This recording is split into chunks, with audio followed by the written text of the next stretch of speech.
This is KUGAN CASSIUS Rifle TV in association with Macklin's Gym Marbella. We're at the Eubank Jr versus O'Sullivan press conference. With me, got Adam Booth. Alright, Adam? How you doing? Very well, thank you. What did you make of today's press conference? Good. A little bit broody. Yeah. What I expected.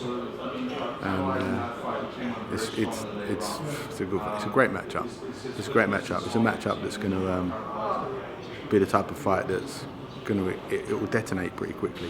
And there's not going to be too much fencing around in this fight because they both want to hurt each other. And say it too many times, it's ahead of a matchup, but it is. Chris Eubank Jr was kind of trying to entice Gary Spike O'Sullivan into some sort of war of words, if you like. Spike, in your opinion, was a bit low-key from what you expected today? Possibly. I don't know. I think Chris was just trying to get him to repeat what he'd previously said on social media. I think that, to me, that's what it sounded like. He was asking him to sort of repeat certain things. And O'Sullivan obviously didn't want to. And I could sense that there was a tension in his voice because he's on a big stage and in a fight that he knows is going to be a hard fight. Just to clear up the Andy Lee comments that were made in the press conference, what's your take on what Andy Lee said about the fight between... TV companies and rival TV companies and rival promoters are always trying to put the spotlight more on their event compared to another one, and everyone's trying to do it by turning the spotlight down on another event. These two fights coming up, Chris Eubank Jr., Gary O'Sullivan, Andy Lee and Billy Joe Saunders, are two great middleweight matchups that we've got in the space of 7 days. I just so happen to be involved in both fights. I know what Andy thinks of Chris Jr. because he's seen him plenty of times in the gym. He knows what he can do as a fighter and he respects him as a fighter, and I think that if there was a report that went out that tried to make the Andy Lee Billy Joe Saunders fight shine brighter than this one, then that's probably how it was put across. But I think Pascal sort of tried to bring Andy's name into it, saying that Andy didn't think that Junior was a good fighter, and that's so far from the truth. And you can't speak Andy's words for him, and you certainly can't misquote him. And so I just wanted to tidy that up because I know the type of man Andy is, and it's not fair for somebody to speak incorrectly of his words. That's all. How do you assess as a puncher Spike O'Sullivan? Strong puncher, a thudding puncher. I don't know so much he's a power puncher. But he's a strong puncher because he's a strong man. He's a tough man, and he wants to win the fight. And he'll train hard, and he'll look to punch hard. And he is a genuine top 10 middleweight who can give a lot of guys difficult nights. Boxed badly against Billy Joe Saunders, but I think Billy Joe kind of befuddled him on a bad night as well. So you can overlook that one. And then the rest of his resume, he's kind of an unknown as far as we're concerned in terms of how hard he is as a puncher because he hasn't proved it yet at the top level. But it's not going to be a puncher that beats Chris Eubank Jr. I've seen him enough. I know how good his chin is. I know how good his engine is. I know how clever he is. He thinks very quickly as well, and he always finds a way. And I think that Chris has got something special, and that will be the difference in this fight. That thing where special fighters get matched up, and they have to step up to a different level. Chris can do that. Would you say that Gary was the biggest puncher that Chris would have faced in his career so far? I don't know. It's impossible to measure. All you know is that you have to respect guys that can punch. You've got to respect their power and deal with it. And Chris will do that.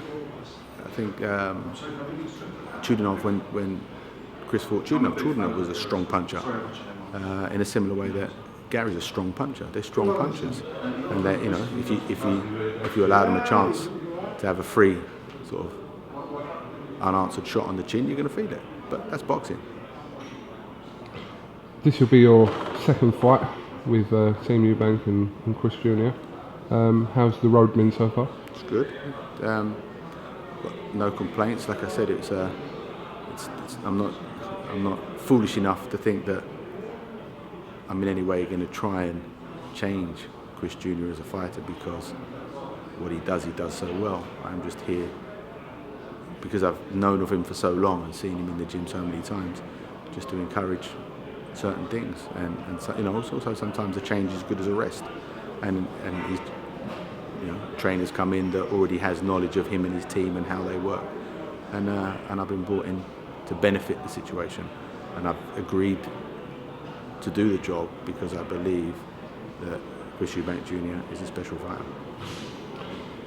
Apart from on fight night, do you sort of liaise and work with Ronnie Davies on any other basis? Every day. We speak on the phone. But as in actual in the gym work?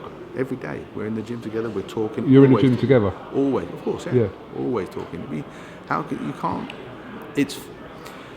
there's this,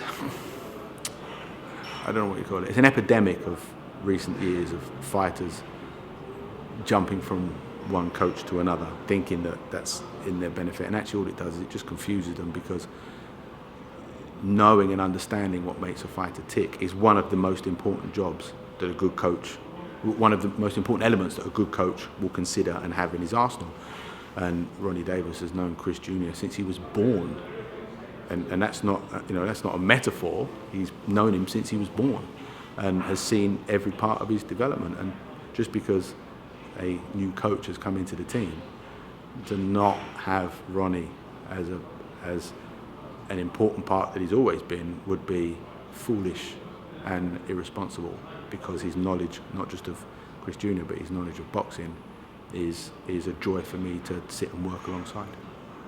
Because it's something new for you, isn't it? You've not been in that situation before, where you've come in on a fighter that was kind of got a co-coach, if you like, as well. Nothing springs to mind. Nothing springs to mind. But I didn't know. I don't enter into anything lightly without having considered all the eventualities. And I know Ronnie, and I really respect Ronnie, because I know that he knows boxing, and I really respect Chris Jr. because I know he can fight. And for me, it just seemed like the right decision to make, and it is. We know his father is confirmed as one of the contestants on I'm a Celebrity, Get Me Out of Here, the TV reality show. Any thoughts on that? I'm going to miss him. But fortunately, I can see him every night. Starts on Sunday. It's going to be interesting. It's going to be fun. Listen, I always look forward to something to watch at the end of the night, because after a hard day's training and preparing for big fights like I am every day in the gym, and you're aching, you're tired, you just want to go home and switch off, and I'm going to actually enjoy watching him perform on that programme. Are you surprised he did this? Things like that don't really surprise me. I wouldn't say it's surprising. Is it something you'd ever consider doing? No. Why would I do it? Well, I'm just saying, if you had a life after boxing... It's called I'm a Celebrity, Get Me Out of Here, not I'm a boxing coach, Get Me Out of Here. I don't know, I think you'd be a fair shout. How about you? Would you do it? I'm not a celebrity, and I definitely wouldn't do the jungle. Mine a celebrity. No. Move on. No. But I don't think I'd do that. If I was to do one of them, I'd probably do Britain's Got Talent. David Haye did it, remember?